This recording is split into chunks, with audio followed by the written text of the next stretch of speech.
সারা বাংলাদেশের এমপিরা একদিকে, মাদারীপুর 1 আসনের এমপি পীরজাদা হানজালা অন্যদিকে। এমপি নির্বাচিত হয়ে শপথ গ্রহণের জন্য তিনি রিকশা নিয়ে সংসদ ভবন এলাকায় গিয়েছিলেন। এবার নিজ আসনে অনিয়ম ও দুর্নীতির লাগাম টানতে সরেজমিনে হাজির হচ্ছেন সকল জায়গায়।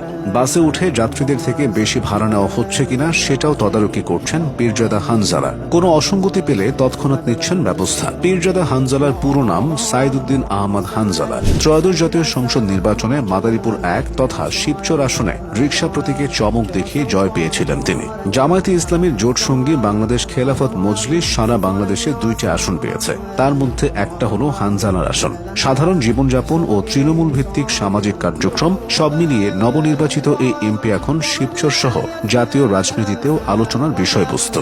এমপি পরিচয়ের বাইরেও পীরজাদা হানজালা একজন ইসলামী পণ্ডিত। 1997 সালের 24শে মার্চ মাদারীপুর জেলার শিবচর উপজেলার পাঁচচর ইউনিয়নের বাহাদুরপুর গ্রামে জন্মগ্রহণ করেন তিনি। তার পিতা মুবিন উদ্দিন আহমেদ নওশিন মিয়া এবং দাদা আবুল হাফেজ মোহসেন উদ্দিন আহমদ।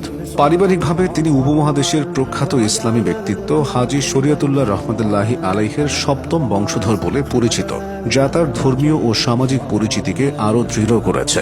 5 আগস্ট পরবর্তী সময়ে তিনি নিজ এলাকায় মাদক বিরোধী অভিযান, নদী থেকে অবৈধভাবে বালু উত্তোলন বন্ধে উদ্যোগ এবং অন্যের জমি আত্মসাৎকারীদের বিরুদ্ধে কঠোর অবস্থান গ্রহণ করেন।